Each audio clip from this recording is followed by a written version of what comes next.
True that.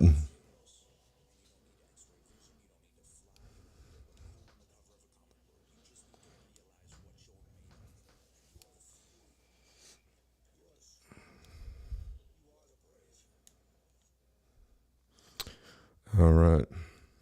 There we go. Little Tom McDonald, Adam Killen. I like that little monologue that they did, that little opening.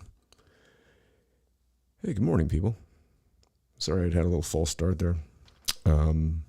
I started going, I was looking, and all of a sudden I'm like dropping frames like crazy. I'm like, what in the hell's going on here? I was like at 89% drop rate. I'm like, that ain't good. Yeah, so I had to shut her down for a second, get everything reset. That's the fun with doing this stuff, is that you think everything's down, it's all cool, and then all of a sudden one day it's just like, whoa. You know, get out the fire extinguisher. Anyway, what I'd said in the title, we're going to talk about oil. I brought this up a little bit with Tyler the other night. And it's something I've, I don't know, I've spoke about this a number of times. But the whole concept of fossil fuels, you know, I keep hearing this on the news, on media, everything. It's fossil fuels this, fossil fuels that, and it really drives me crazy. Because let's put our heads together on this thing, people. Okay, let's just stop for a minute. Okay, this thing was mistitled back in like the late 1800s. I was like 1892, I believe. And they defined it as fossil fuels. And the idea, right, is that, okay, you had all this dead plant matter, algae, zooplankton, dead reptiles. Okay. And so these things, they died, and somehow, now I don't know if this was a cataclysmic event or what have you. Okay, but the average depth of an oil well. Okay, so I'm going to prove this to you right now. Okay, the average depth of an oil well to hit oil, back in the day, it was 3,500, 4,000 feet. And you can ask, well, if you know anybody in the oil field, might happen to. You know, for one thing, my dad worked in the oil field for, like 33 years here, and then another number of years elsewhere. So, pushing 40 years. And, he could tell you some stories. And we were talking the other day about it. And he was literally the first person that has ever had. And we'd never talked about this before, but I brought it up to him. I asked him, I said, hey, what do you think? And he told me what he thought. And I'd be damned if it wasn't the same thing that I was thinking.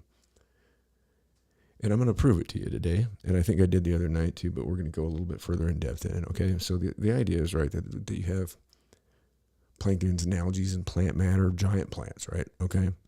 And they all died. And then as they were, laying there on the beach or wherever the hell there, and all of a sudden the sand starts washing up over them. And then, it all decomposes, forms this sludgy, goo. And again, it gets buried. And it ends up 6,000 feet under the Earth's surface. Now, okay, well, but Mike, the Earth is billions of years old. Okay, maybe it is, maybe it isn't. But science said a lot of things recently that science hasn't been even close to backing up. And these are things that have happened within the last 2.5 years. So to sit here and say that science has got it nailed down when we're talking billions of years, that's an unfathomable number to most people, especially when you're talking about units of time. I mean, right? You think of a billion years ago.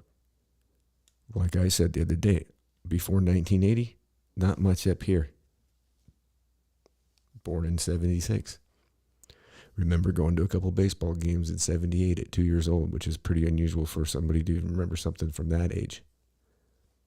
I don't remember what went on a billion years ago. I don't remember what went on 100 years ago. I don't know what went on 200 years ago. And I can't necessarily tell you one way or another that what the history books say with 100%, with 100% positivity on my part. I don't know that I can actually say history is written by the winners.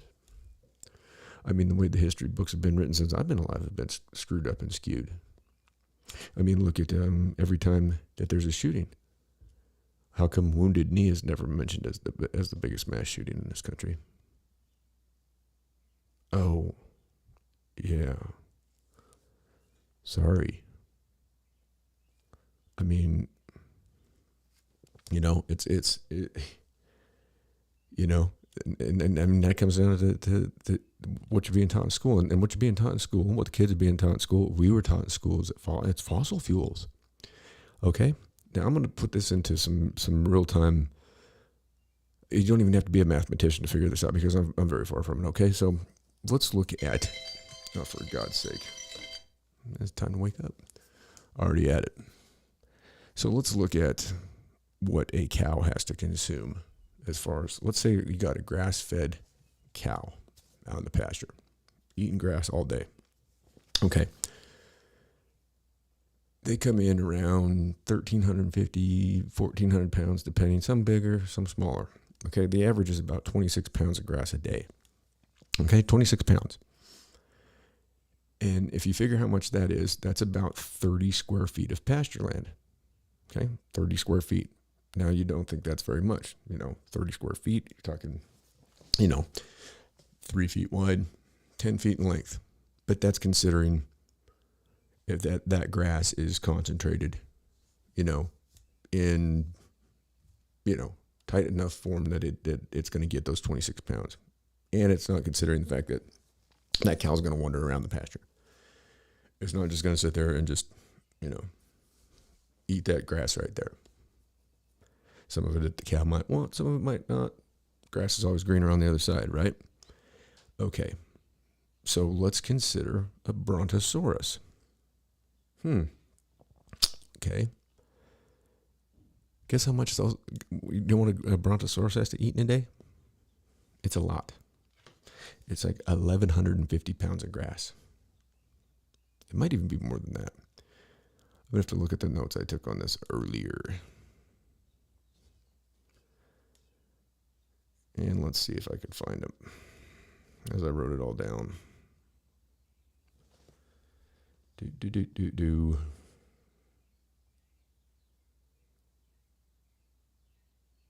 All right. Let's see. I got to fast forward this. I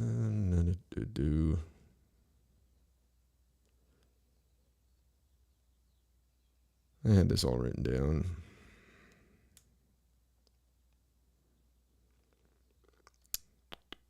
All right. I'm sorry. I should have had this number up. I just want to be accurate here. Yeah, so a cow consumes 22 pounds of grass per day. Okay. The brontosaurus, 1,150 pounds of plant matter a day. Okay. So we have a worldwide need, a necessity to consume almost 100 million barrels. Okay, for those of you who haven't seen what a barrel, we're talking about 55-gallon, a big barrel. 100 million per day. 365 days a year. It doesn't stop on Christmas. It doesn't stop on Passover. It doesn't stop on Easter. It doesn't stop. This is globally. Okay? Now, think about the amount of land that a brontosaurus needs, right? Like, I don't anticipate that they're like, chummy, just rubbing shoulders with their neighbors. I mean, like people, right? Like, we go out fishing. I mean, I don't know how people do it up in Alaska when they're up on that, whatever, I think the Kenai River. And they're just, these big combat fishing, or you go to a fishing bridge up in, there's shoulder to shoulder. My buddy Chris and I used to go fishing at American Lake up in Tacoma. And we just hated it when we'd get out there. And there'd be these dudes, they just come elbowing in, man, right next to you, crossing your line. You can imagine how grumpy a big-ass dinosaur might get, right? I mean, that some bitch has to eat 1,150 pounds of grass every day, and it's got another one in there like edging in? I don't think so.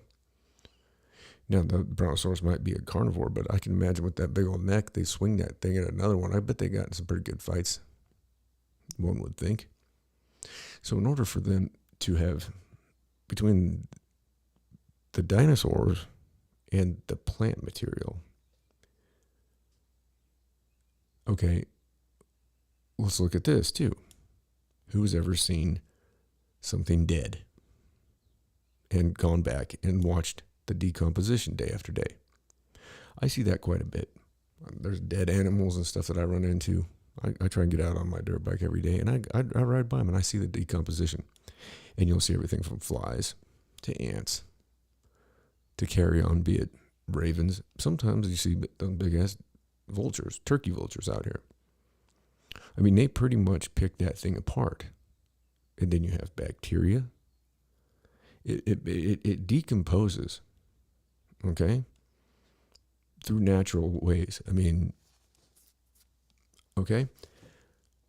So you're telling me that ended up 6,000 feet in a puddle of goo, 6,000 feet under the earth, in just random places, Texas, Wyoming, underneath the ice, in the Gulf of Mexico. That it came from fossils, that it came from organic matter. And then there happens to be a trait with it that it's got helium. Now, where did that come from? I mean, scientists explain that to me. That's not necessarily a naturally occurring, deal out in our atmosphere, I don't believe. And then we've got greenhouse gases, right? That are caused from fossil fuels. And so we're putting out CO2. What do plants take in? And what do plants omit? Last I checked, they brought in CO2 and they emit oxygen. Okay. So, I mean, if what they taught us in school is correct with that, if a plant takes in CO2, then the more plants we have, the more oxygen we have, correct? Interesting. And the other thing is right now there appears to be a very high amount of solar activity going on. Now, has anybody ever looked at into the Dark Ages? You guys remember the Dark Ages, the feudal system? Remember Monty Python and the Holy Grail? Guy walking around with a cart, bring out your dead. People beating like mud with a stick. Their whole logic about what makes a witch.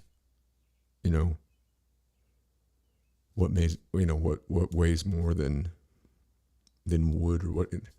Small rocks. What floats on water? A goose. She weighs as much as a goose. She's a witch. Burn her. Okay, this is the kind of sense that a lot of the scientific shit makes. It's just the same thing as saying evolution. I can't say one way or another. I'm not going to argue that it's not. I would certainly say adaptation is the thing. I mean, we've seen that happen with this virus over the last 2.5 years, and apparently there's another variation of it now, which, hey, that's adaptation. Look at the common cold. That's why there's not a vaccine for the common cold, because it mutates. It as soon as one strain of it is susceptible to whatever our remedy might happen to be, then the strain that's not, it multiplies, and there it goes. Is that evolution?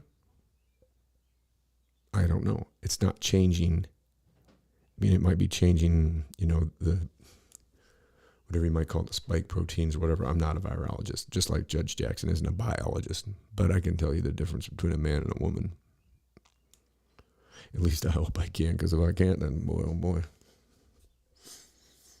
Good God, who knows what might happen.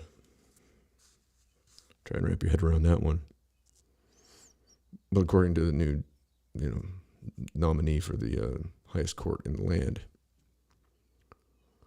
she can't define a woman.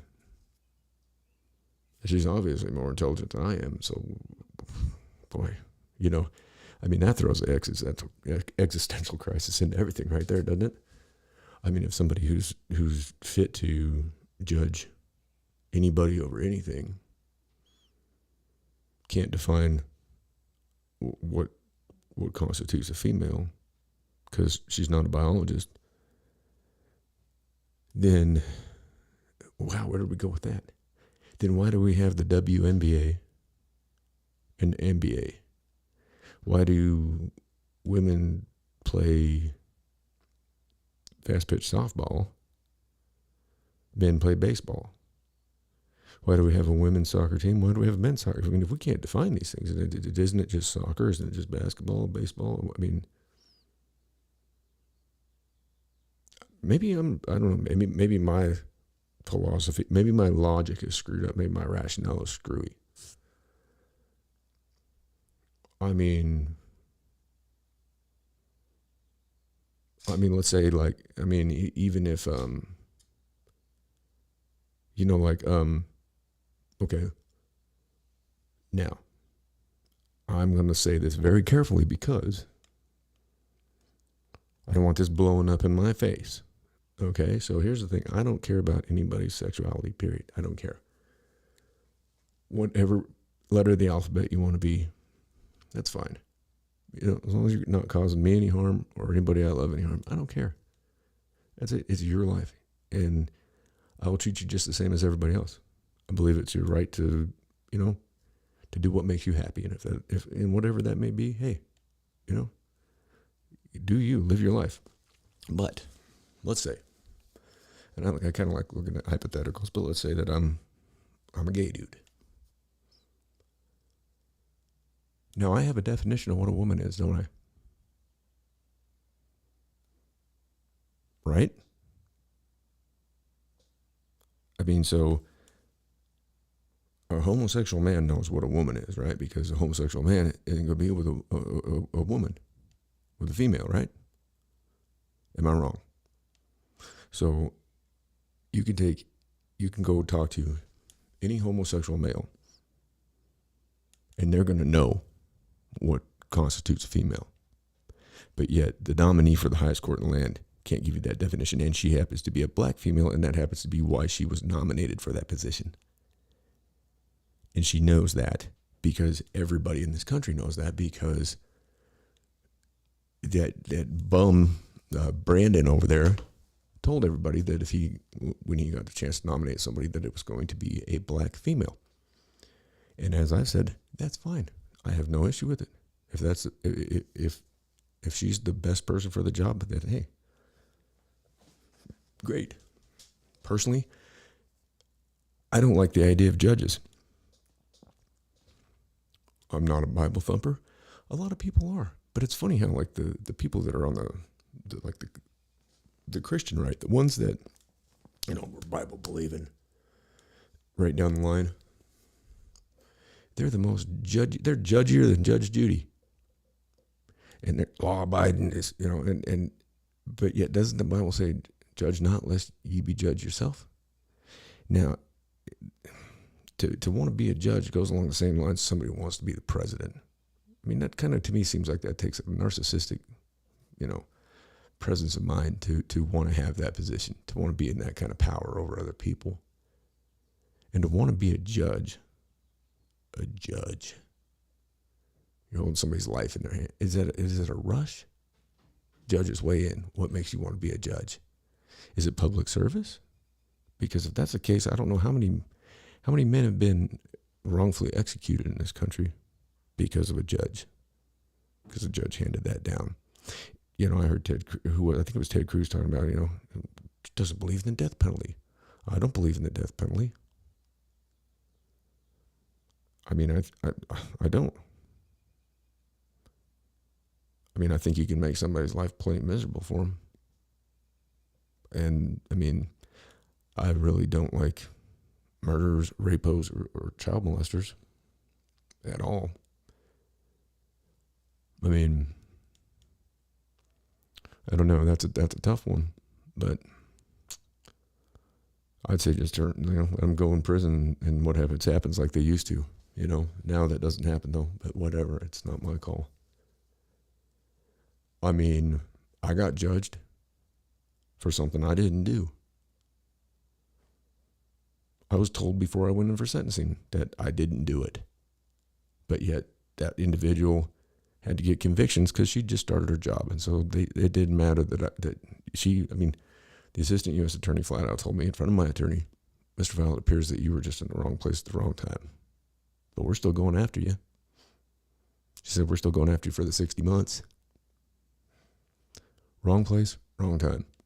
And I'm a white dude. Can you imagine if I was a black man?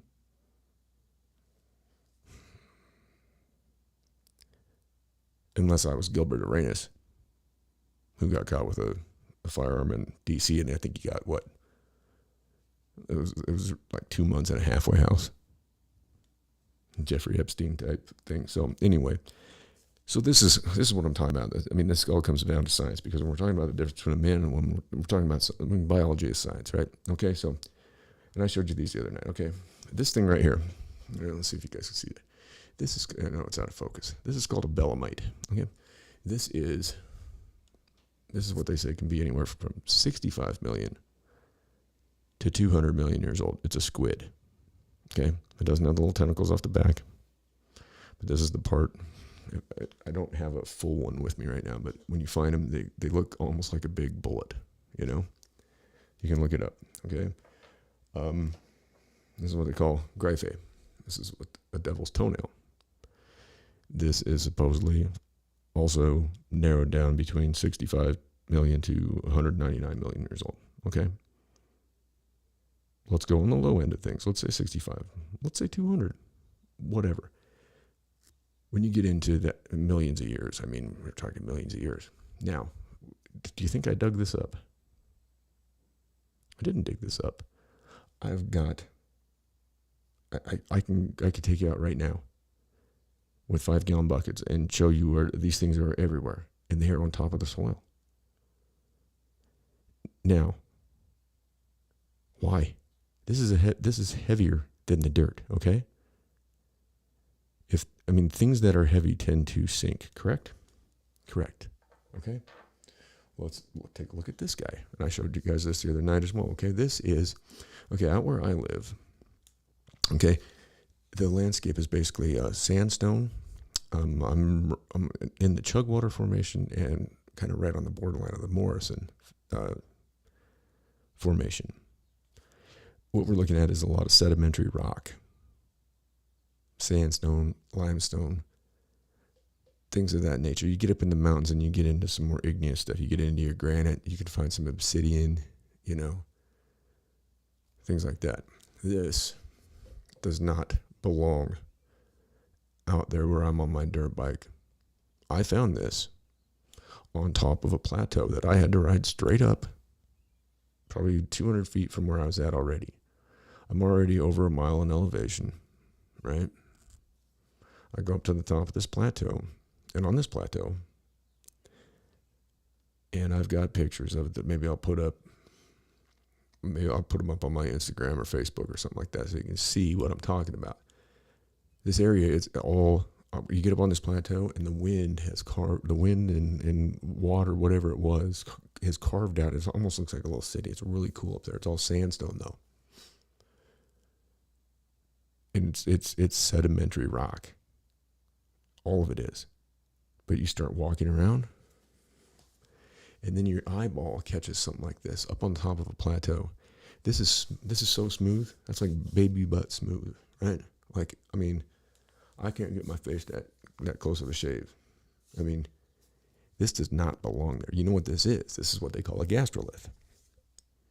It's a gizzard stone from a dinosaur, and this is up on top of a plateau in Wyoming, okay? Not but maybe 15, 20 miles from me is an oil field. I can see it from where I'm up at on that plateau. They're drilling 3, 4, 5, 6,000 feet down to get to that oil. Now, why in the hell would the heaviest thing, because when an animal decomposes, right, Bone is going to decompose quicker than this. Flesh is, organs are, scales. I mean, really, nature's going to take care of it. How's it going to end up 6,000 feet under the ground to form some kind of oil?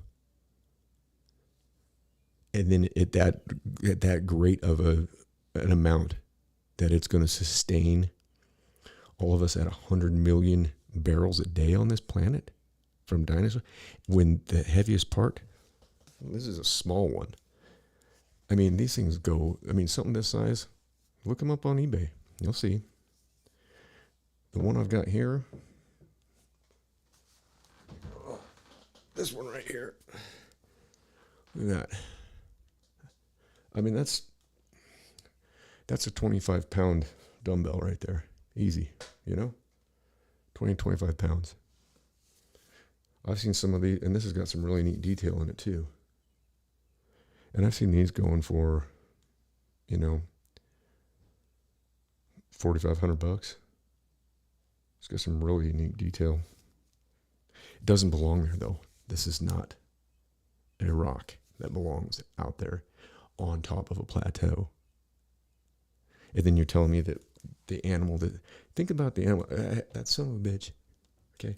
And part of it's sheared off. So this thing was probably about like that.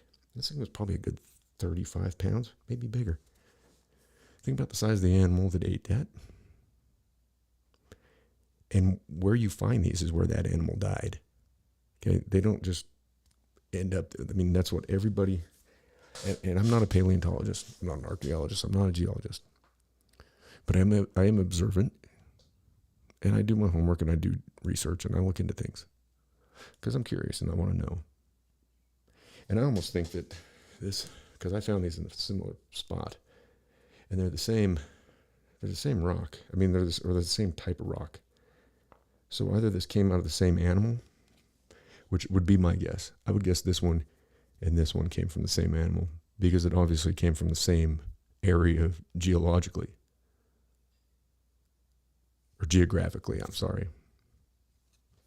Because, those are I don't even know where that, but it's all smoothed off. And it's kind of weird thinking I'm holding on to something that was in the gut of a dinosaur millions of years ago, supposedly. But yet I'm finding it on the surface of the earth. I'm not digging for this stuff. I don't dig for these. I've got a bunch of them. I go out there, they're everywhere. In certain spots, anyhow. They're not everywhere. You got to look, and you got to figure, okay, the way I look at it is I look for places where I think, okay, where did the water hit a high mark and then recede? And when I find those spots, it's typically where I find the fossil dumps. And they're all up on top. Who knows what's underneath? And if anybody knows too, there's these big silt mounds out there that I don't know where they came from, and I don't know what they are, but they've got to mean something, because they just don't belong. They're pink and purple and black, real silty. They found like 60 male woolly mammoths in South Dakota in 2020 in a silt dump like that.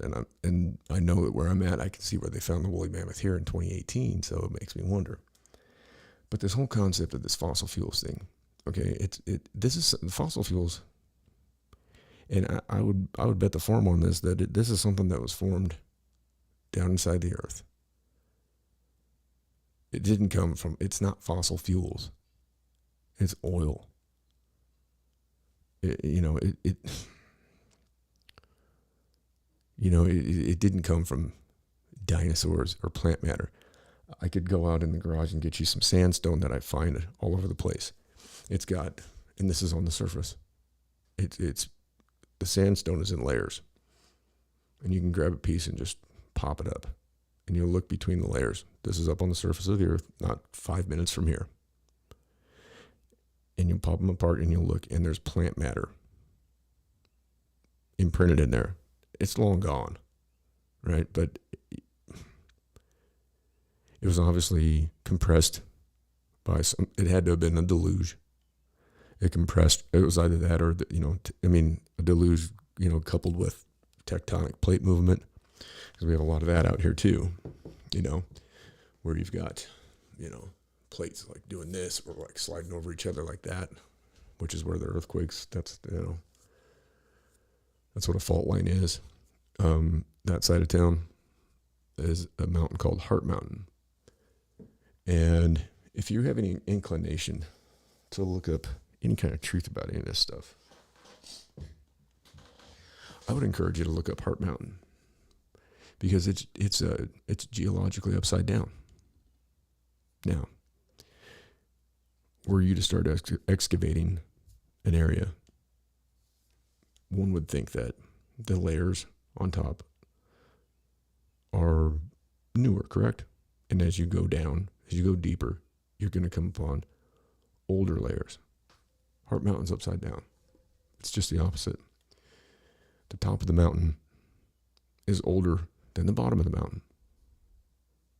How'd that happen? Look it up. Check it out. Now, I don't care. Does that put enough oil 6,000 feet under the Gulf of Mexico? Okay, how far do they have to drill one of those deep sea rigs? Like, let's say the Deepwater Horizon. How far? I'm not sure the distance from the surface of the water down to the to the bottom, but that's where the drilling starts. So you add the water, and then you add however far they got to go down in there. Are we saying that the earth grew? Just osmosis. When something, I don't care what you say, when something dies out there in the wild, the things that survive, even if you're talking about a cataclysmic event, what's going to survive? Bacteria, right? Single cell organisms. Things that aren't going to get, broken vertebrae, broken necks, broken this, that, drowned, asphyxiated. It just doesn't make any sense. I think this was one of those things that was mislabeled a long time ago, and nobody's had the common sense to take a look at it, to think critically about it. And I listen to him on here. Just so happens Heart Mountain is where one of the internment camps was too. A nice little piece of Wyoming,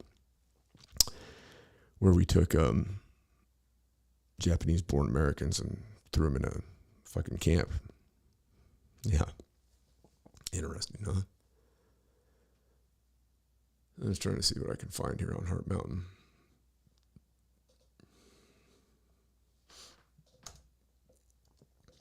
See if we can find some geological information about it. Very interesting place. A little minute snippet. Let's see what they say on here.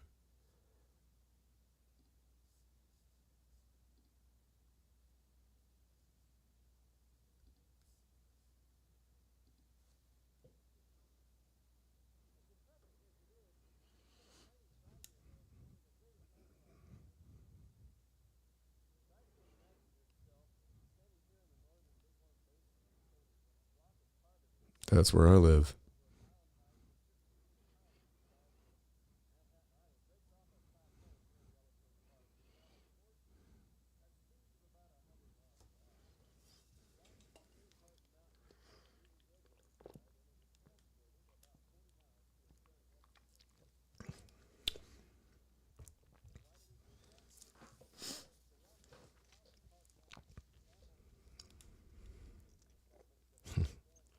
Am I lying then?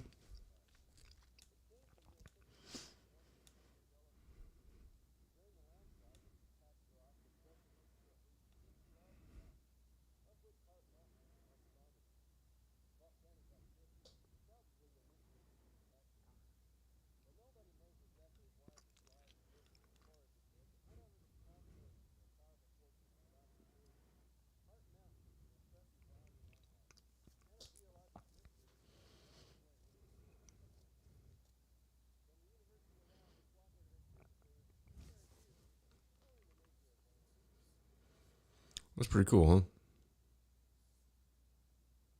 mean, there it is. I can walk right out my window and look at that right now. I say that every day. I've hiked the thing. It's pretty cool. And especially when you think about it being upside down, you look at the size of that thing and you got there and you go, holy shit.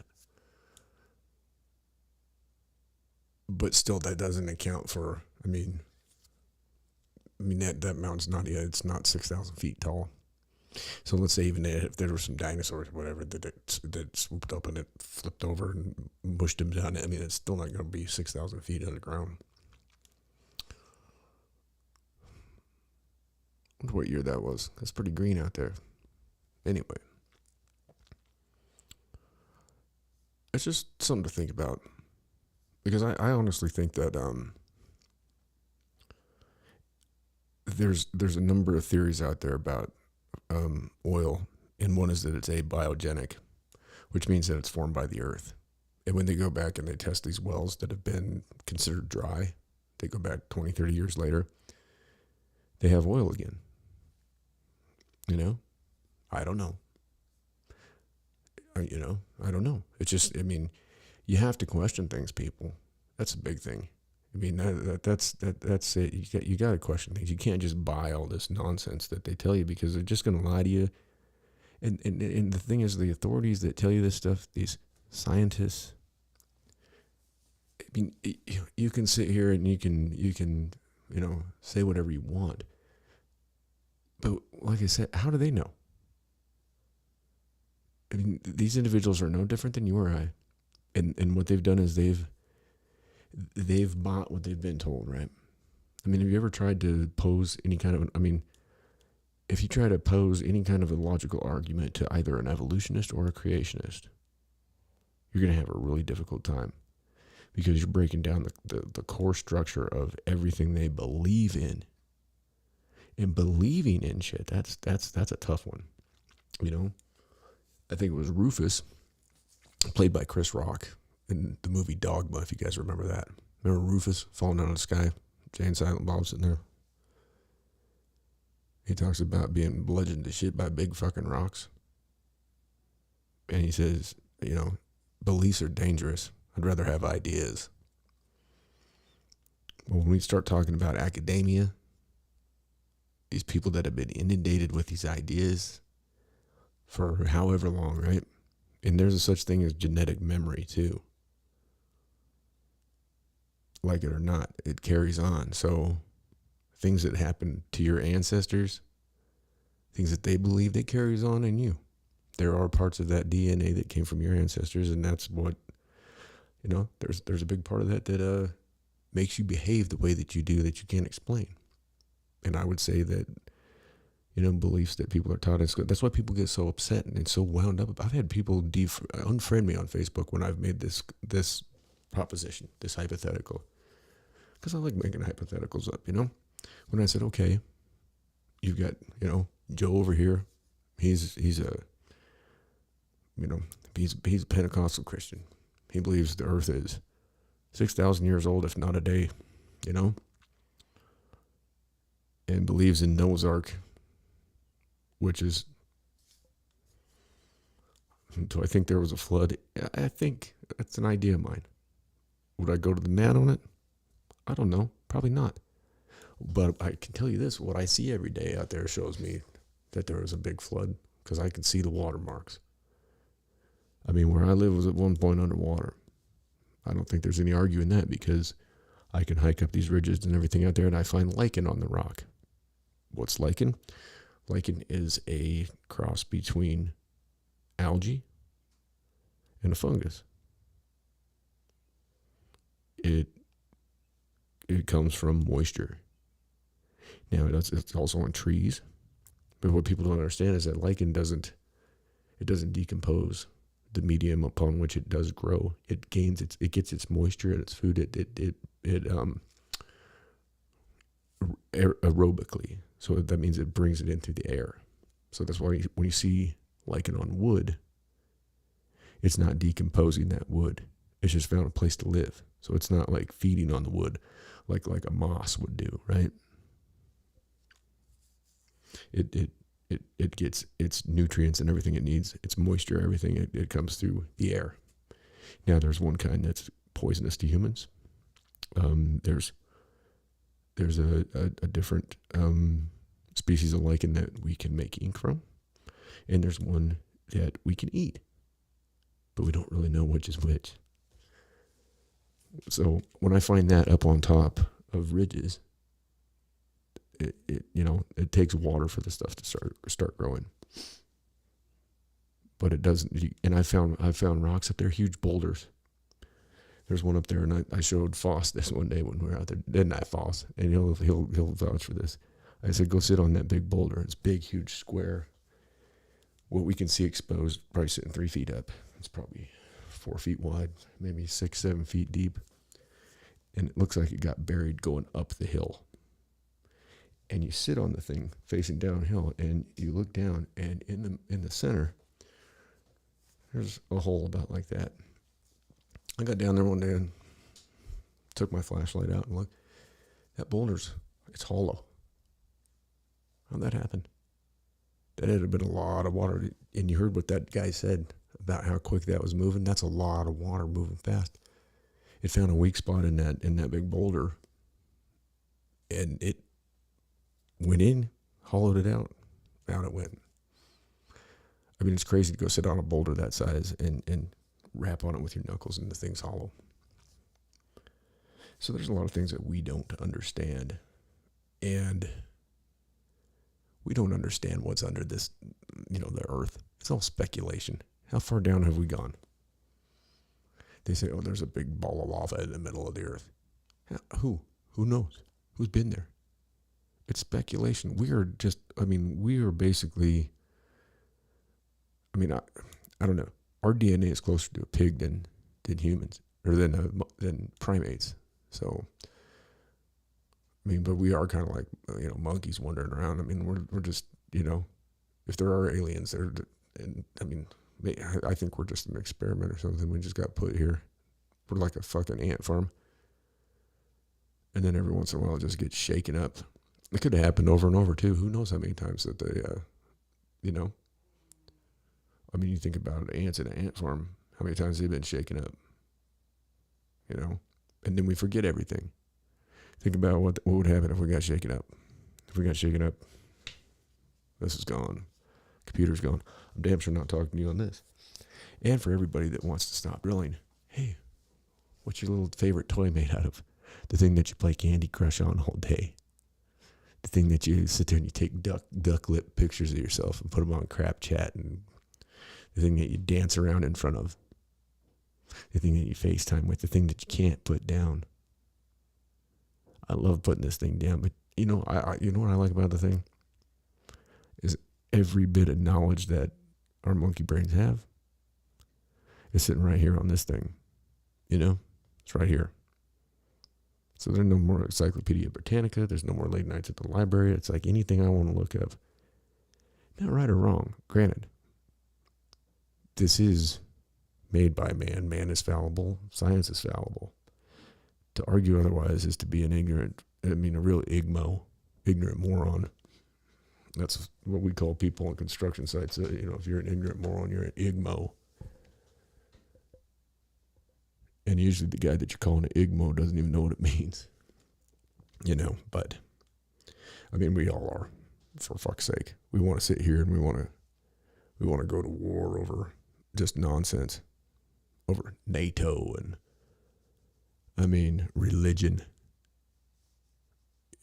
languages and borders, and it's just crazy.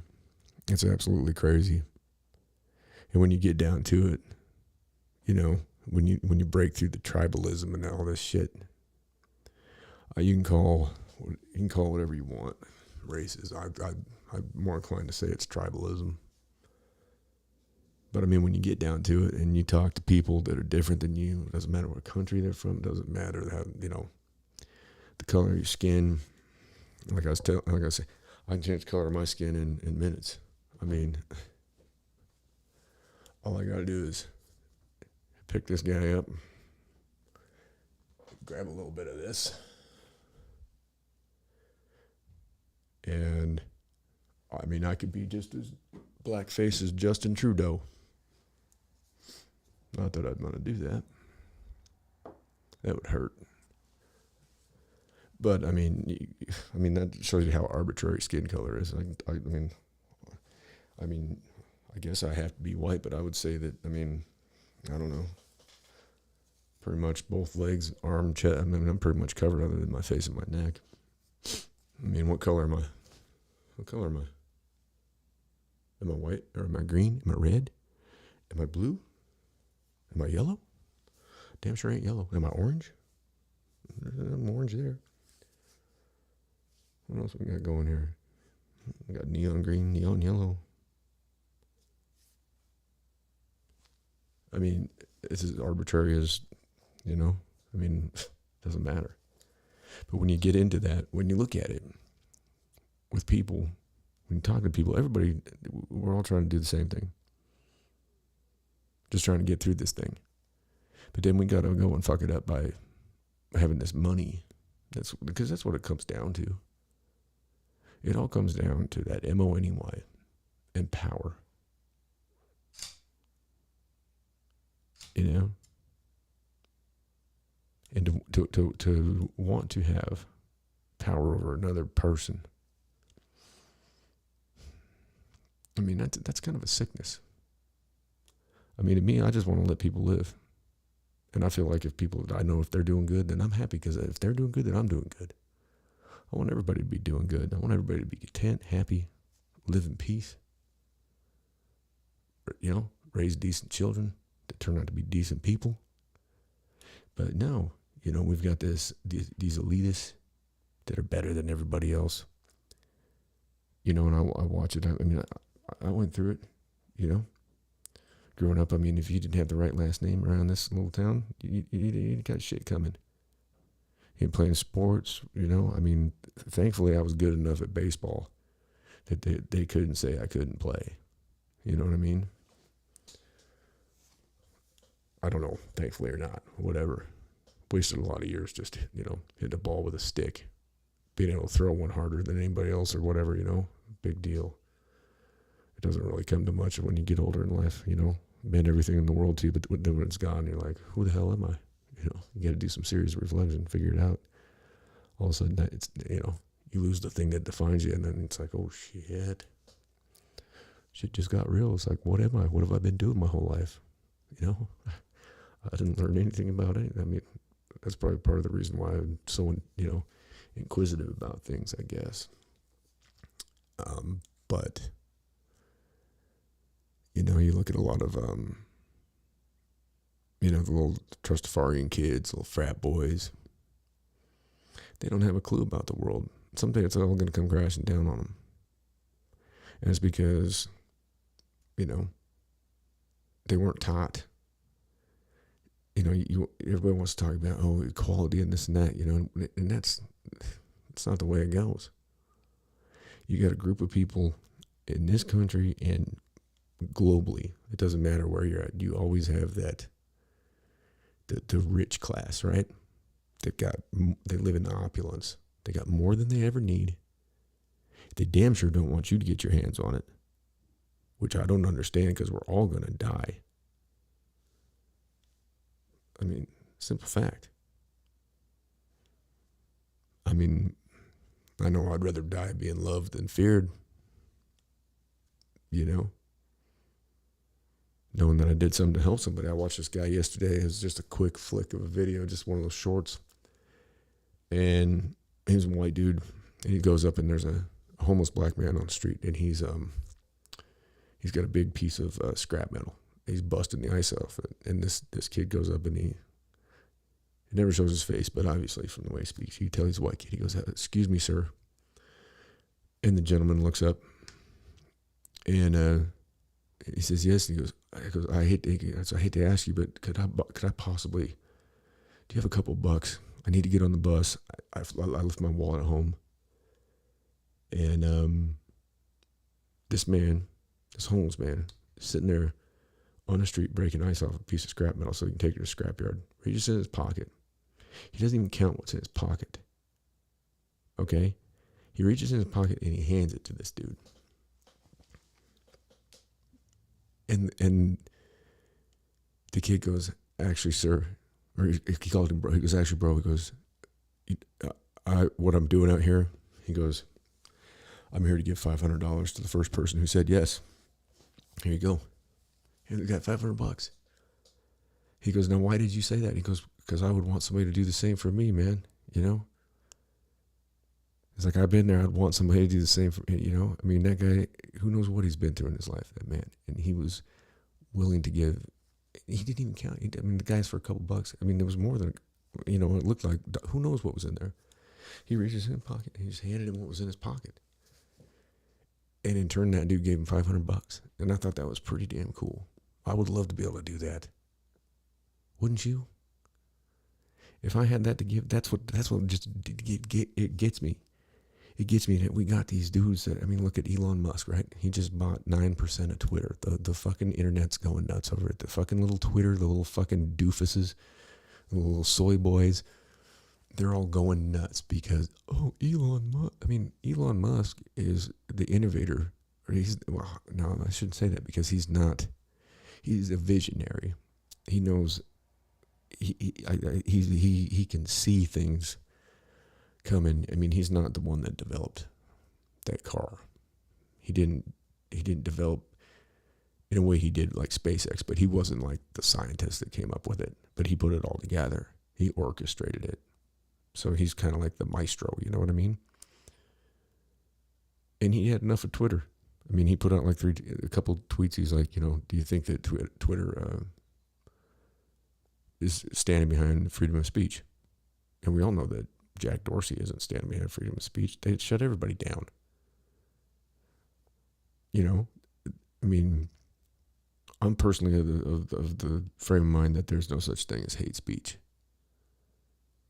There's bad speech. But as a civilized species, when there is bad speech, you don't just shut it down and cancel it. You approach it in a way that's going to cause somebody to change their mind, because that's what somebody that's speaking, you know, spouting bullshit, that's what they need. There's obviously some in their life that's caused them to do that. They don't have perspective, and they need perspective. Now, are there evil people out there? There sure are. You can't argue that. There are. There's psychopaths out there. You know, and I'm not a psychologist or a biologist, but I can tell you what a woman is. And I can tell you what a woman isn't. And it doesn't take much homework to figure that one out, people. But the person who's going to be sworn in as the next justice of the Supreme Court can't do that. This is scary times. I mean, that's rudimentary, isn't it? Isn't it rudimentary? I mean, even people who are homosexual on either side of the fence obviously know that there's a difference between a man and a woman. Otherwise, gay dudes would be hooked up with females, right? I mean, this is just logic. I mean, if you're a gay dude, you know what a woman is. If you're a lesbian, you know what a man is, right? I mean, you know, it's not hard, but we have a Supreme Court justice that's going to be sworn in that doesn't have the ability to, give any kind of a definition. That little kid on Kindergarten Cop back in the 80s with Arnold Schwarzenegger, California. The little kid on that movie, anybody seen Kindergarten Cop? DeVito, Schwarzenegger, remember that movie? Remember the little boy in school? Stands up. Boys have a penis, girls have a vagina. He knew. That kid knew. Now we just don't know. We forgot. I mean, this is silly, people. And this is somebody that we're putting in charge of the fucking supreme quart of a country at 343 million people or whatever the hell it is. It's pushing 340. It's more now because we have people here that we don't even know that are here. And that's going to get worse when Slow-Mo goes and gets rid of Title 42. But that's a whole nother can of worms. I love my Hispanic brothers and sisters. And I think that anybody that wants to come to this country and make a better life for themselves should be able to do that. And I think there should be a better path for those individuals to take. There should be a way of getting these individuals into the country and pursuing their dreams, their goals, making better lives for their children. Straight up. But the way it's going right now is it can't work like this. Absolutely cannot work like this.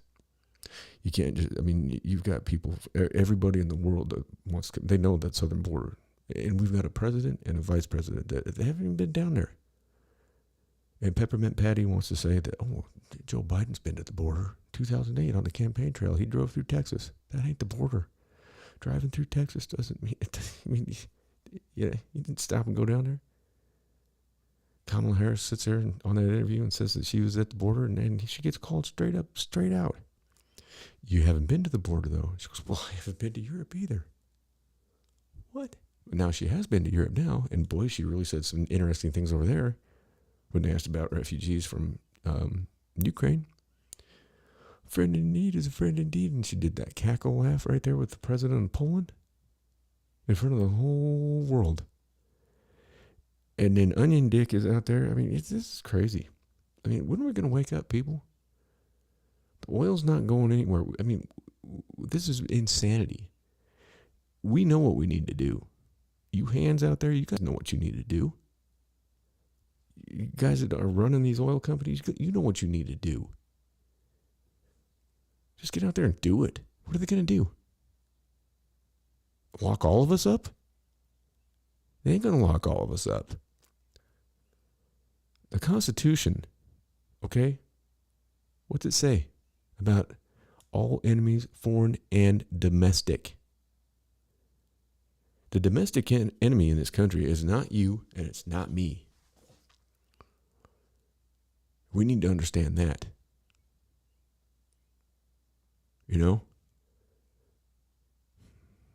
It's not you and it's not me. That's the enemy. We are not enemies. I don't care what side of the fence you're on. It doesn't matter. We're not enemies. There is an enemy, though. And Zach De La Rocha said, Rage Against the Machine, he said, yes, I know my enemy.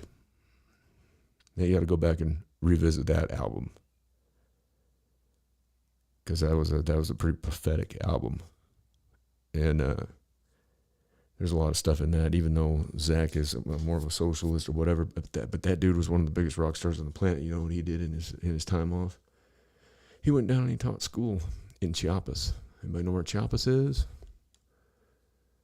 It's like the southernmost state in Mexico. It's the poorest state in Mexico. He went down there and taught school. That guy was for a while there, that dude was at the top of everything when it came to music. And that's what he did with his time off. Regardless of his political affiliation or his thoughts, that dude, he was down there with the Campesino resistance in Chiapas in 1998. I wrote a paper for a Mexican history class that I had in 1997, and I used People of the Sun. It was the theme song, and that was back when it was like VHS, and my professor was like, I got A+ in that class, and he was just like, dude, he's like, I've never heard of these guys. Where'd you get that song? Where did you come up with this? How'd you do that? I was using video cameras and shit like that back in the day when people barely even knew how to, we were using those old Kodak box cameras, you know what I mean? Like, you'd go to the Albertsons or whatever, and you'd get a paper box camera. And then half the time you just, I don't know, when after a number of years, when I finally went through, when I finally like cleared out my head a little bit, I used the analogy of the boxes that I always had in my vehicles, because I always had these boxes that I carried everywhere, but I never really opened them. They just had all this shit. Like, I would open them once in a while, throw more shit in it, right? And there was one of them that was full of so many of those fucking cameras. And I took them and got all the pictures developed. And I was just like, holy shit, I've lived a pretty fucking crazy life, you know? I mean, that was back when you couldn't just take your phone and just, you know, there it is, and put it up for everybody in the world to see. You know, you had a little box that was made out of paper, and, you know, you'd be up snowboarding or whatever, trying not to get the thing wet. And you know, you'd go down the hill from your boy would be like, all right, hit that, you know, and try and snap the photo, and half the time it turned out, half the time it didn't. And the flash would go dead. You'd get the pictures back. Sometimes you'd get a roll with there's nothing. Sometimes you'd get a roll where like you're, you know, like the sicko of the crew would grab the camera when you know, were asleep or whatever, and just took a bunch of dick pics, and then you went to go pick it up from you'd have to drop it off at the store or whatever. You go back and they're looking at you all weird with a hand in a little pouch, you know, and you pay for it. You open it up and you got some guys franking beans, and you're like, oh God, that son of a bitch. You know, I don't know. It's crazy times, though. You know, but I mean, like I said, you, me, us, we're not the enemy. And we need to start looking at it that way. We need to go back to doing what's right. It's not all about money, because money is nothing. And we're going to find that out soon. People start going hungry, which they already are. I mean, you got Maxine Waters the other day telling homeless people to go home. Y'all see that? That was really something. She's a genius. You know, people in California, come on, let's wise up here. How in the hell you keep voting that woman in? I mean, that was ridiculous. And I can play this because this was on it was on the news. I mean, she told the homeless people to go home, and one woman, she goes, we can't go home, we don't have any homes. That's why we're here. I mean, this woman is so out of touch. She's the one that tells everybody to go out, and if you see somebody that's got anything to do with Trump, that you need to go out there and you need to, you know, confront them and cause a ruckus. Probably won't even come up on here because they don't want to be embarrassed. You know, it's all in that algorithm. There we go. There she is.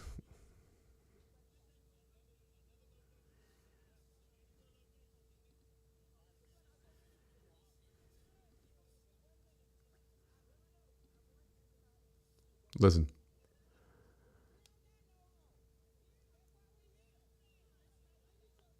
She says that's why we're here, and she's laughing, smiling, and she's got her mask down around her chin. Spitting her COVID ass. If anybody's going to have COVID, it's going to be her.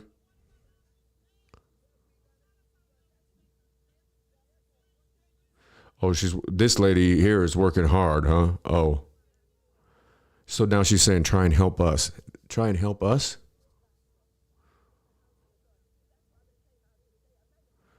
Oh, you made him come out there, huh? She didn't make anybody do shit. She's such a narcissistic fucking piece of garbage. Yeah, nothing changed.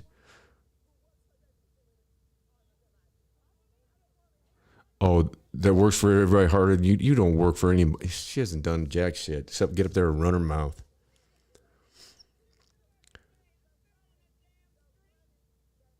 Yeah. What do you do every day? I still live on the damn street. Yeah. People can't afford to live in your state, Maxine. That's what we got. That's the politicians right there, people. That's what we got. Never any vouchers. These people don't have any help. It's hopeless. You know what I'm saying? I mean, that's crazy. It's absolutely crazy. You got this woman out there. This is what you get. This is your compassion. This is what we're doing. This is what we got going on in this country right now, right? And we're worried about giving MiGs and Javelins and Stingers and spending billions, 15 billion, another 300 million. We're flying that moron in Air Force One and the Doomsday plane to Brussels and back so he can go over there and start World War III. That's what we want. That's what they want to do. They want this. They want this war. They told Ukraine, they said, listen, you're never going to get into NATO. Even when Zelensky said, hey, are we getting in 1, 2, 3, 5 years? What's it going to be? And they said, you're not. But we're going to keep it open to the public.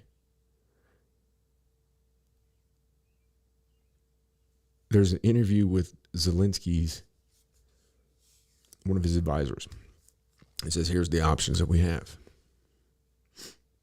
We fight Russia, and we beat him. 10 to 12 years. Super long war. The country gets destroyed. And then they let us into NATO. Or they sign a treaty and get run over anyhow.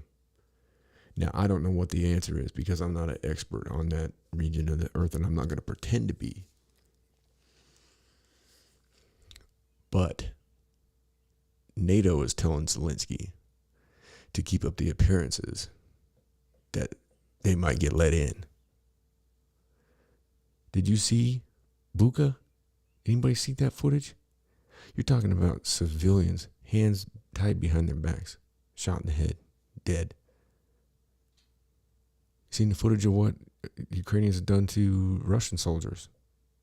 Now, that's the thing that people don't understand is that the cost of war falls upon the heads of mothers and fathers and innocent kids out there fighting one another, and they don't want to fight one another. Do you think the Russian kids, we're talking about children, 18, 19, 20, 21 years old. Now, the generals are older and shit, but I mean, the ones out there losing their lives are kids. These are children.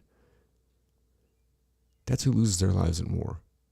Well, these fat cats sit in Washington, D.C., these fucking assholes from Raytheon, Lockheed Martin, and just sit back and make that money.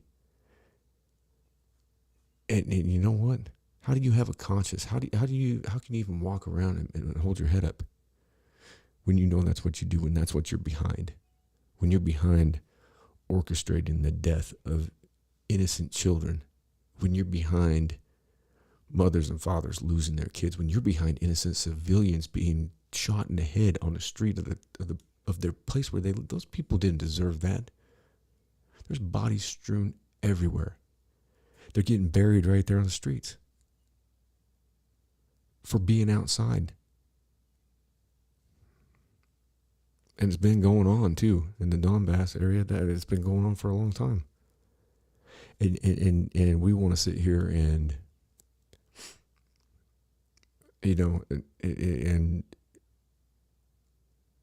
we're not going to put boots on the ground, but we'll sure as hell give you the weapons to keep this going. Why is that? Somebody's paying Raytheon. Somebody's paying Lockheed Martin. Secretary of Defense. Where'd he come from? Where'd Lloyd Austin come from? And then we got this guy, this dude up there that everything he says, they got to walk back because he gets up there and just says crazy shit in front of the entire world. Says Putin can't remain in power. And then he says, well, that was my moral outrage. Well, guess what? If you're a leader of the fucking largest country in the free world, moral outrage has no place in your rhetoric. You can be morally outraged back there behind the stage, in your little room where no one's around. That's where you show your moral outrage. You get up there on that podium and you speak cool, calm, collective, and you have answers. You don't just spout off crazy nonsense about corn pop and hairy legs and sniff women's hair. And we're so stupid that we voted for that. And I'm not, no, we, I guess what, I'm not included in that. I ain't anything behind that. And those of you that are, you need to step back and take a look at your ass.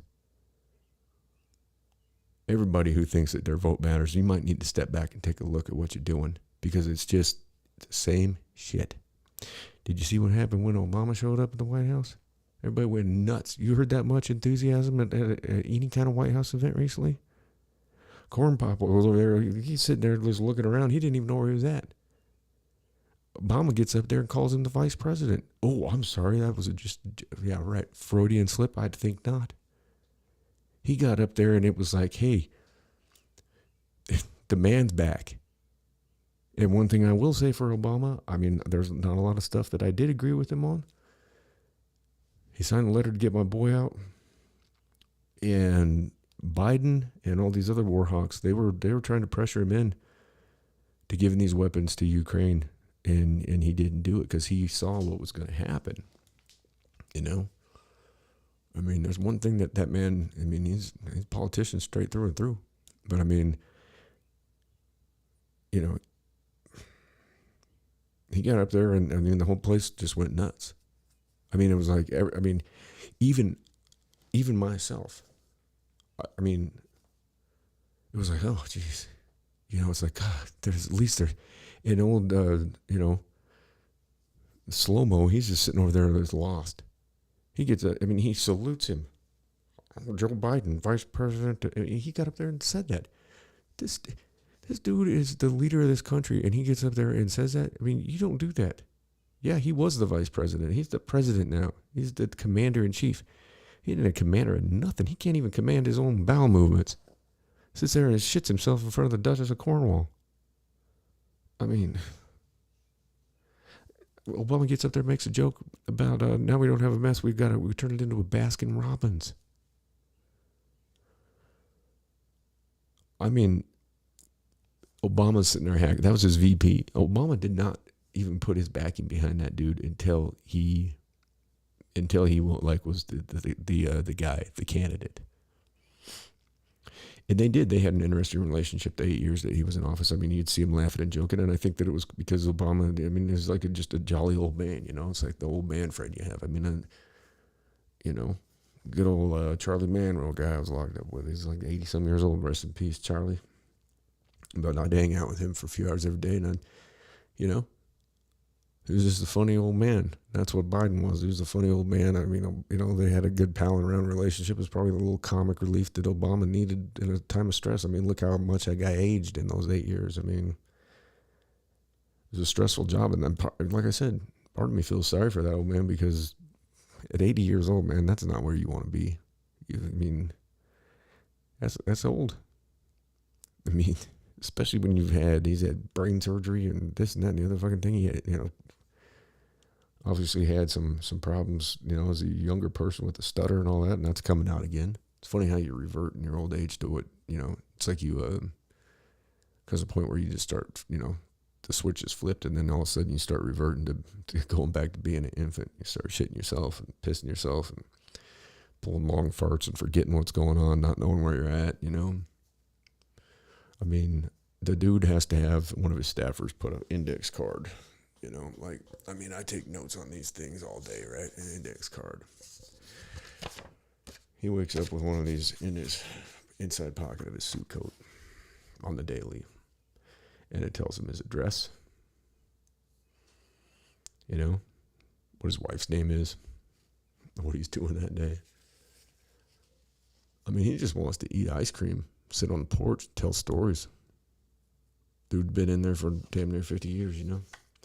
But the shitty thing is too is the man. Everybody knows he's corrupt. Everybody knows his kid's corrupt. It's just like you're trying to figure out put together the pieces. Like, and you know, they call the kid an idiot, but I don't think the kid's an idiot. I mean, what kind of? I don't know.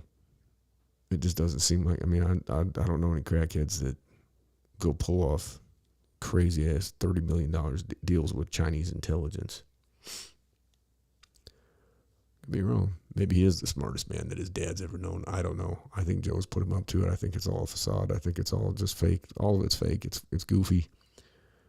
And I always say walk away. We know what we need to do.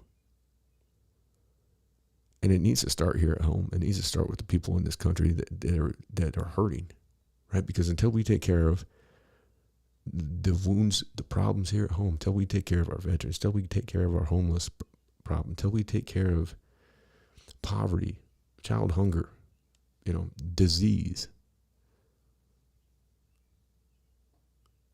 you know, until everybody's got, you know, a full plate for dinner every night. What are we doing? Land of the free, home of the brave? I don't think so. I don't see a lot of bravery going on right now, except for in places where you would least expect it, like that man who gave that kid his last couple of bucks. I mean, to me, that shows a lot of character. That shows that's bravery right there. That dude. The thing is, though, I guess you know, until you lost it all, you're never gonna appreciate what you have. And the people that are running this shit, they ain't never lost it all. They're fixing to. They're gonna have a hard time. There's a lot of people out there that are gonna have a hard time because they're not gonna know how to handle it. I mean, I've been there. I've lost everything. Straight up. Stripped down to nothing but my word. I mean, when you get to that point in life, and then you got to sit there and ride that thing out in a cage, man. I tell you what, that's when reality kicks in. That's it. You find out who you are. You get real close to who you are. You battle those demons. You fight with yourself. You either get buggy or you come out of it on top of it. You know what I mean? A lot of cats don't come out on top of it. But a lot of these people, you know, they don't have any idea. You used to walking around in Louis Vuitton bags and, you know, shit. I tell you what, half these females and shit you see on TV and all that, I hate to see what they look like in the morning before they put all that shit on. And, you know, it's all about appearances, right? Appearances ain't shit if you're fucking rotten inside, you know what I mean? Don't be rotten inside. Take care of your brothers and sisters, because we're all brothers and sisters. I don't give two fucks your race, religion, color, whatever. Your sexual identity, your gender identity, I don't care. I'm not pushing who I am on anybody, and I don't want to have anybody push that on me either, you know? I mean, at the bottom line, it's all about compassion. It's about, you know, about love, taking care of each other, you know. And sometimes you got to look out for yourself too. But everybody gives me a hard time because I'm too nice with people. But you know what? I'd rather err on that side of things than being a hard, calloused asshole. And I honestly think that these billionaires, we got 700 of them? And it'd take $20 billion to end homelessness. And you just seen Maxine Waters, who's supposed to be this great liberal leader, telling homeless people to go home. And then she has the audacity to sit there and spout off, who do you think is working harder than anybody for you? Not you. Mask hanging half off your head. She's what a phony. You know, phony. And this is, hey, California, that's who you keep voting for. You keep putting that woman in there, and that's what you're going to keep getting. We keep doing the same thing over and over again, and we expect that something's going to change. It's not going to change. It's not going to change until we change it. And we are the strong in this country. We are, I mean, you want to talk about democracy. Let's get down to the root of the thing, people. It's ruled by the people. When we got pushing 340 million and we got a couple thousand that are doing shit like this, showing up on the streets and telling homeless people to go home, and then she's laughing about it. She thinks it's funny. She don't give a fuck. Where do you think she's going after that? She's going to get her fucking limo with her fucking armed security, and she's going to go back to her gated fucking house, and she's going to sit there and fucking laugh and talk shit about all those pieces of shit homeless people down there. You know? I'd love to hear how she speaks behind her little closed doors. I'll bet you it's fucking appalling. I'd put money on that. That's something I'd bet on. I'll bet the things that come out of that woman's mouth when she don't think anybody's listening, I'm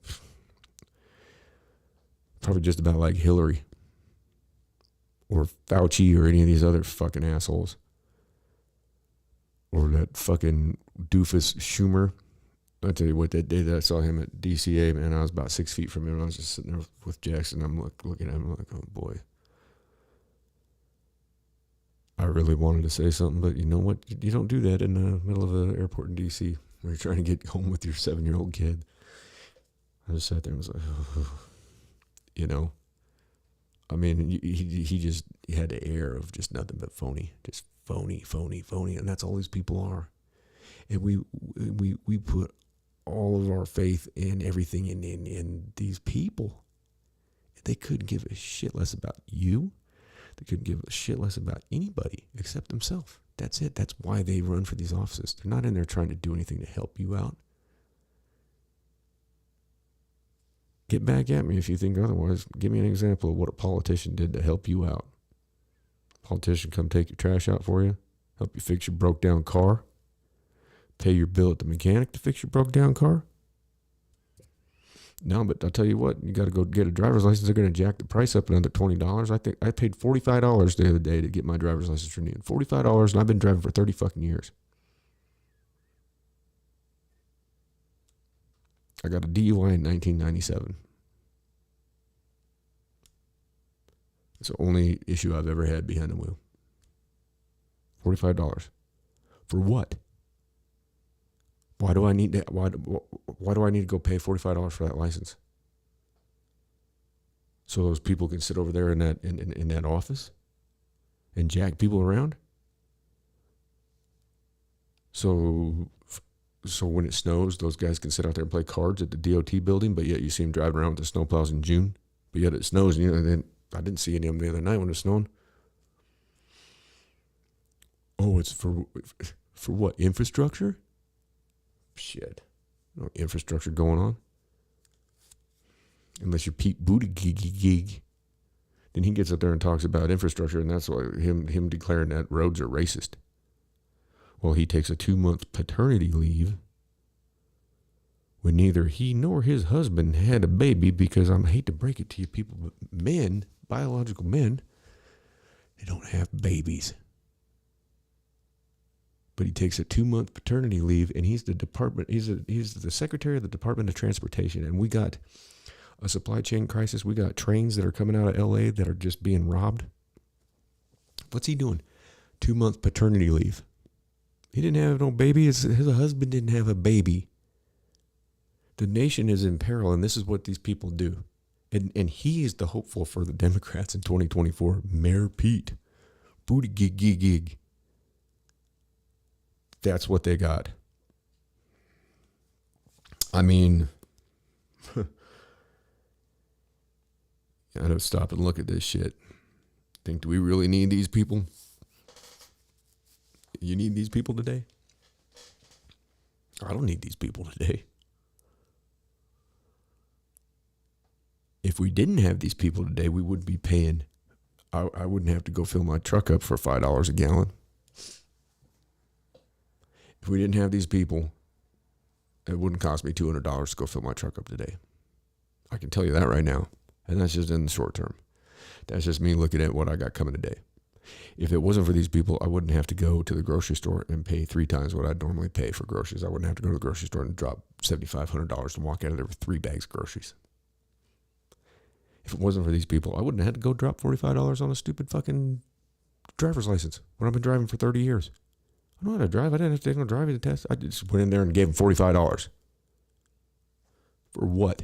To get a new piece of plastic? Get my picture taken? Come on. I want to go fishing. I'm hungry. I want to go fishing. Oh, no. You got to go buy a conservation stamp, spend $35, and you got to have that on you. You're going to get a fucking ticket to go catch a fish in the fucking water. And you're a creature of this fucking planet. What happened to, you want to talk God-given rights? You got the right to go catch a fish. No, you can't go catch that fish unless you pay. You have to pay.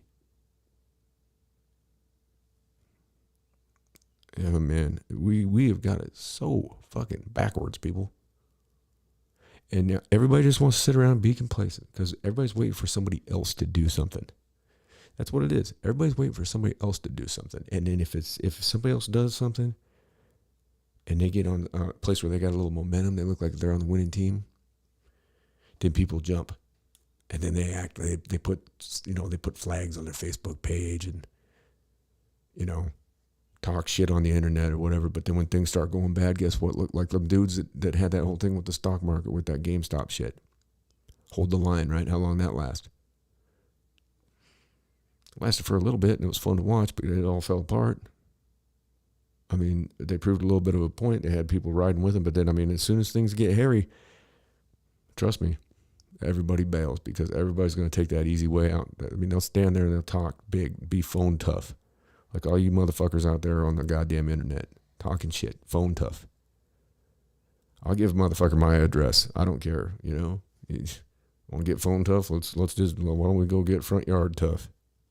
Why don't we go get back alley tough? We can have a little private conversation about it. You know what I mean? I mean, I can tell you what, anything you hear me say on here, anything you hear me come out, you know, like Adam Calhoun said, he goes, I come knock on your door and you're going to call the cops. You come knock on my door and I'm going to get excited. That's how I am. You want to come knock on the door? Go ahead. Hey, you can get my address easy enough. All you got to do is ask. And we can have a private conversation. No problem. But see, we got herd behavior. The masses are asses. They're going to get, everybody wants to get behind Ukraine right now, right? You don't even know, people don't even know where the hell it is. Nobody in this country knew anything about Ukraine, and they still don't. All they know is what they see on the news. I mean, I've tried to do my homework. I don't even know the complexities of it, and I've been researching it and trying to find every bit of information I can about that area. I've never been there, and I'll be the first to admit I don't know nothing about it. I mean, it's like every different region in this world there's different things that are behind the scenes that we don't know about. It's just like, you know, people from over there probably don't understand what's going on here. I know that war is fucked up, and I know that what's going on ain't right, and I know that this has been building up for a long time, and I think that the powers that be have had a big part to do with it, and they've escalated it because, hey, we don't have a war right now, right? We took off and left 9,000 Americans in Afghanistan and flew off with people fucking falling to their death off of a goddamn, you know, military plane, but that's all, hey, that's what we had to do. 13 Marines lost their lives. One of which, he was a young man from Jackson Hole, Wyoming, just right over the mountains from me. Coming home from a tour and ready to go home and see his newborn baby.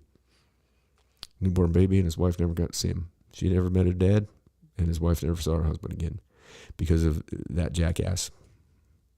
Does he have any regret for it? Did he get up there on the State of the Union and apologize for any of that? Did he take responsibility for any of it?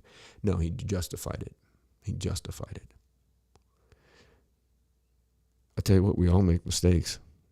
We all make mistakes, but can you stand up and take ownership of those mistakes? I mean, that's what says, that's what gives a person character, integrity. It's not just when you're on top of the world. It's when you fuck up and you flub and you fail and you fall down and you flop around and you fuck everything up and you dust yourself up and you stand up and you say, wow, that's on me.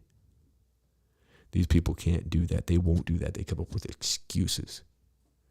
They come up with lies just so they can get reelected, so they can keep swindling everybody, so they can chase that almighty dollar. Well, you know what? When they die, it's got to be a rotten death because nobody gives a fuck. Think about when Hillary Clinton kicks off. Nobody going to give a shit about her. Who do you think's going to be sitting next to her if she dies in a hospital bed, you know? If she dies before that goofy husband, he'll be out chasing something else around. You don't give a shit. He's probably hoping she does kick off. And nobody's going to be there giving a fuck about her. Same with him. Same with Biden. Same with any of them. Trump. Who's going to give a fuck? I mean, you know. I mean, it's the people who have lived a difficult life that are missed when they pass away. Because they showed the people that they loved that they could count on them. These people have not shown any of us that anybody can count on them.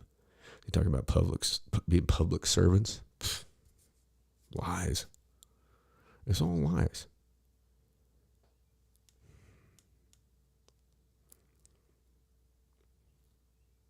You know, they don't care about any of us. I care about each and every one of you, and I hope you're all well. I hope everybody's getting through this. And I really do hope that at some point that we have that aha moment. You know, or, you know, you pull the veil back off your eyes, take your goggles off and realize, oh, geez, the sun's bright. Shit. See what's going on. Take down your yard signs. Take off your hats, your colored hats. Take your stickers off your car. Quit looking down on each other. Quit giving a shit about how anybody else voted. Quit voting. It doesn't matter. That would speak louder than anything. I mean, that's one of my hypotheticals, is what would happen if nobody showed up at the polls. See, they still have a system in place, though. If that happened, they would still be able to put who they want in there. It wouldn't just end. So now you think about that. You think you live in a democracy, right? Now you look at this. All right. This is another hypothetical. What happens if nobody shows up to polls? Do you think nobody gets voted in? Wrong. That's not that wouldn't be how it would go. All these people wouldn't just say, well, shit, we must be doing something wrong. Nobody in the country showed up to vote. Do you think the politician, they would just go, well, now we can't put anybody in? If you think that's what would happen, then you have really drank the Kool-Aid. If you think that your vote matters, then think about it that way. If nobody showed up. Now, this isn't going to happen because you're going to have one jackass at least that's going to show up to vote because he's going to make the difference. But let's just say, hypothetically speaking, this is never going to happen. Let's just say it did, though. Hypothetically. Would that be it? Would they abandon D.C., the Capitol buildings? Would all this bullshit just go away? Would it just be us as people being like, hey, we know what we need to do. You tell me that we don't know what we need to do. And I know cats that love being out on those rigs. I don't want to be out there on those rigs, but I know cats that love working those jobs. I know guys that love doing construction. I used to like doing it too, man. But I'm getting old. And I'm beat up. My knees hurt. My shoulders are all tore up. I'm tore back. And the thing is I've never had any. I've never been able to have any medical insurance to pay for any of my. Shit. I've had steel toes crushed through my feet. I can't feel my feet anymore. That's why I can't go climb around on ladders. That's why I'm doing this, because I can't physically go out there and do it. When you can't feel your feet, you can't go climb around on a 32-foot ladder painting houses. You just can't do it. But do I have the money to go? I don't even have the money to go out there and go get an examination done by a neurologist to show that I have peripheral neuropathy and that it needs to be taken care of, because I can't afford that. You know how much that costs? And then with this inflation, that's what they're doing to us, They expect you to beat your ass up your whole life and then you get nothing out of it. And then it's like, well, fuck you. Good luck. That's what you get. There's your democracy for you. There's your capitalism. Your crony capitalism. I'm all about I'm all for free markets and shit, but not when it's tainted like this is. When you've got 1% that's just pulling it all in. When you got 700 of the richest motherfuckers in this country that came up like 54% on their stash during that 2.5 year pandemic, that they're still trying to keep going. How many people that are sick right now? I don't know. I know people that are sick, but it's the big C. Things like that.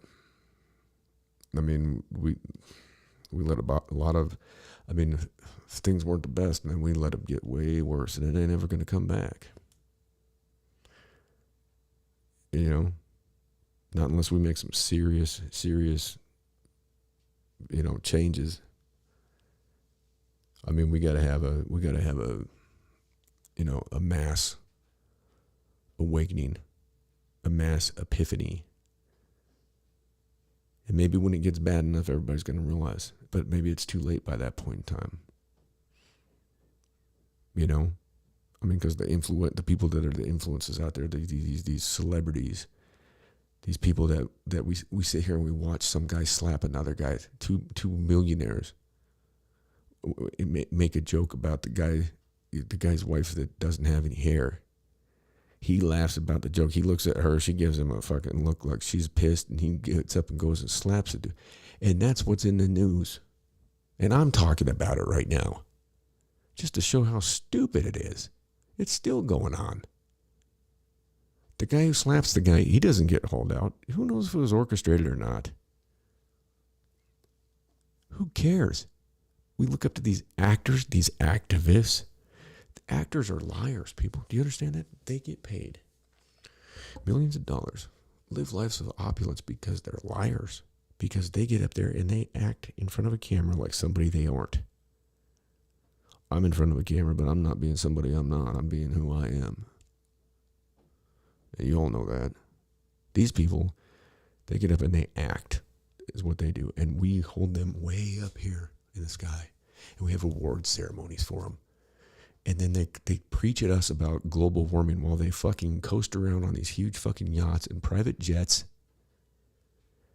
And, you know, just live opulent lives, driving these sports cars, living in fucking homes that are way more than anybody would ever need, with huge swimming pools, burning up energy left and right, wasting water, wasting everything. And then they've got the nerve to sit there and get up and grandstand and lecture you and me. And that's who we idolize. These fucking dirtbag musicians that get up and you know, come on. I love music. I do, but I damn sure don't like pop culture music. Because that shit's just a joke. It's just as much a joke as Hollywood is. I haven't watched a movie in probably 4 years, and I don't care if I ever see another fucking movie. It's all just a bunch of bullshit. Watch somebody get up there and lie. That's what an actor is. They're liars. They're liars. They make their living off of being somebody they're not. And then the ones that get into character and they don't go out of character the whole time that they're filming a movie, they're just a genius. You can't talk to this guy without calling him by his character name in the movie that he's filming right now. Guy like Christian Bale sits there and screams at, you know, some poor guy working the set. I mean, come on. Joaquin Phoenix, what, I mean, he does the same. I mean, come on. These are the people. They're not the heroes. You're the heroes. We are the heroes. We're the ones that make this thing go round. And we need to realize that. We need to realize that we are the ones that we have the power ultimately. Because without us, there isn't anything. Without you and me, without the middle class, without those of us out here struggling, trying to get it done every day, day in, day out, there's nothing. And these people we idolize and we think are authority figures, they're not the authorities. They're leeches. They're scumbags. They're perverts. They're child molesters. They're dirtbags. So, I mean, choice is yours. I want to say that you're going to take the red pill or the blue pill. What's it going to be? On that note, I'm out. Be good or be good at it. All things be kind. And do no harm. Unless it's getting an oligarch out of power. Other than that, you know, I mean, really, that's about all there is. It's about all there is. So I'm going to take us out with what I opened up with. This is Tom McDonald and Adam Calhoun from The Brave. Check it out. Get the album.